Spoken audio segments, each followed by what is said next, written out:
అందరికీ నమస్కారం. రాష్ట్ర ప్రజలకి, శ్రేయోభిలాషులకి ప్రతి ఒక్కళ్ళకి కేఏ పాల్ గారు ప్రజాశాంతి పార్టీ అధ్యక్షుడు.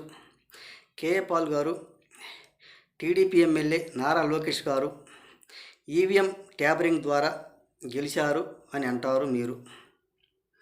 మరి మీకు ఆ దేశం నాయకులు తెలుసు, ఆ దేశం అధ్యక్షులు తెలుసు అని చెప్పుకొని తిరుగుతూనే ఉంటారు. కేఏ పాల్ గారు నిన్ను ఏమనాలో ఏమో నాకేం అర్థం కావటం లేదు, నాకేం తెలియటం లేదు.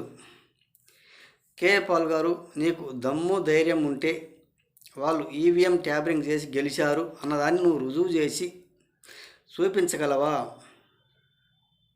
ఒక్కసారి లేని పక్షాన ఈ రెండు తెలుగు రాష్ట్రాల మధ్య గొడవలు సృష్టించడం కానీ, అల్లర్లు సృష్టించడం కానీ, ఇటువంటి పనికిమాలిన పనులు మాత్రం చేయబాక. ఈ తెలుగు రాష్ట్రాలలో ఈ పక్క పార్టీ వాళ్ళకి ఆ పక్క పార్టీ నుంచి, ఆ పక్క పార్టీ నుంచి ఈ పక్క పార్టీ వాళ్ళకి కొంచెం ఈ పార్టీ కళ్ళి, కొంచెంసేపు ఆ పార్టీ కళ్ళి మాట్లాడుతూ, కొంతసేపు ఈ రాష్ట్రం కళ్ళి, కొంతసేపు ఆ రాష్ట్రం కళ్ళి మాట్లాడుకుంటూ తెలుగు రాష్ట్రాలకు గొడవలు పెట్టడం మాత్రం సృష్టించబాక కేఏ పాల్ గారు. ఇటువంటి పనికిమాలిన పనులు చేయకుండా ఉంటే చాలా మంచిది. నువ్వు మా రాష్ట్రంలో వచ్చి నువ్వు గొడవ పెట్టడానికి, ఈ రాదంతా చేయటానికి అని దేనికి పనికి వచ్చేవాడు మాత్రం కాదు. కేఏ పాల్ రిసెప్ట్ చేసి అడుగుతున్నా నేను, ఇటువంటి పనికిమాలిన పనులు, బుద్ధి లేని మాటలు మాత్రం చెప్పబాక. నీలాగే మీ జగన్మోహన్ రెడ్డి గారు కూడా తెలంగాణలో ఎలక్షన్లు తెల్లవారుజామున ఉదయం తెల్లవారుగానే అనగానే night Nagarjuna Sagar KC canal దగ్గర మోహరించుకొని పోలీసులు అడ్డం పెట్టుకొని ఉన్నారు. ఇదే విధంగా గొడవ సృష్టించడానికి ఒక్కసారి తెలుసుకో.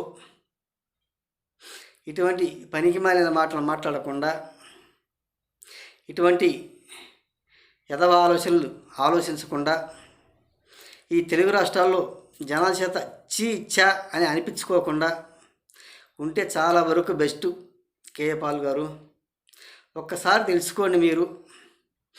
మీరు ఎటువంటి మాటలు మాట్లాడుతున్నారో, ఎటువంటి పనికిమాలిన మాటలు మాట్లాడుతున్నారో ఇవన్నీ విడిచేసి ఉండవలసిందిగా కోరుచున్నాము.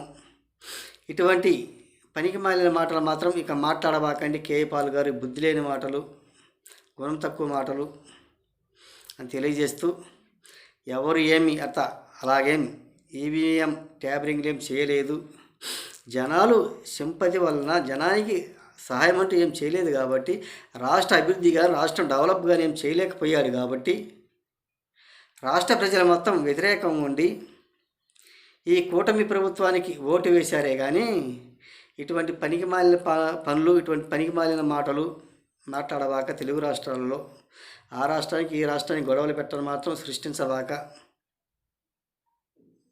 ఒక్కసారి తెలుసుకోండి అని తెలియజేస్తూ, అలాగే కర్ణాటక సిద్ధరామయ్య డిప్యూటీ సీఎం మరి ఆయనకు మొన్న ఏదో మీటింగ్లో కూడా ఎవరో ఒక గుర్తు తెలియని వ్యక్తి వచ్చి అడ్డుకోబోయాడంట, తగలటానికి పోయాడంట. ఒకసారి సిద్ధరామయ్య గారు, ఇటువంటి వాళ్ళు వచ్చినప్పుడు చాలా బందోబస్తుగా భద్రతగా ఉండాలి. ఆ పోలీస్ వ్యవస్థ కూడా ఎవరు ఏమిటో, ఎలా ఏమిటో అనేది కొంచెం అర్థం చేసుకొని ఆలోచించుకోవాల్సిందిగా కోరుచున్నాము. ఇదే ప్రకారంగా, ఇదే స్థితిలో నీకు జరిగినట్టే పవన్ కళ్యాణ్ గారికి కూడా ఇక్కడ ఏడో మా ఆంధ్రాలోనే అదే విధంగా జరిగింది. అటువంటి జరగకుండా కర్ణాటకలో కూడా చేయవలసిందిగా. ఇటువంటి పనికిమాలిన దోలు, పనికిమాలిన పేటీఎం బ్యాచ్ ఉంటారు. అటువంటి వాళ్ళు గుంపులు కూడి మాట్లాడుకొని పంపిస్తారు ఎదవలు, కొత్త పనికిమాలిన వాళ్ళు అని ఒకసారి తెలుసుకోవాల్సిందిగా. మరి రాష్ట్ర ప్రజలకి, శ్రేయోభిలాషులు ప్రతి ఒక్కళ్ళకి ఎవరేమైనా కానీ ఎటువంటి మీటింగులకు వెళ్ళినా కానీ బయట వాళ్ళని కొంచెం గమనిస్తూ ఉండాలి. వాళ్ళ దగ్గరికి చేరనివ్వకూడదు, దూరంగానే పెట్టాలి. ఏదో మా ఆంధ్రాలో జగన్మోహన్ రెడ్డి గారు కదా సింపతి కోసం ముద్దులు పెట్టడం, చేతులు నెత్తి మీద పెట్టడం, అటువంటి సింపతి పొందాలంటే కుదిరే పని కాదు. ఎట్టి పరిస్థితులు దూరం పెట్టాలి అని తెలియజేస్తూ, అది కొంతమంది ఆయనకి సింపతి కోసం దగ్గర పెట్టుకుంటాడు. ఎందుకండి ఆయనంతా ముద్దులు పెట్టే వారాలు, చేతులు నెత్తి మీద పెట్టేది, మొహం మీద చేతులు పెట్టాలు, ఇటువంటి పనికిమాలిన పనులను చేస్తూ ఉంటారు ఆయన సింపతి కోసం. సెల్ఫీలు మాత్రం దిగుతుంటాడు సింపతి కోసం పోజరిస్తూ, దానికి తప్ప దేనికి పనికొచ్చే వ్యవహారం మాత్రం కాదు వ్యవహారం.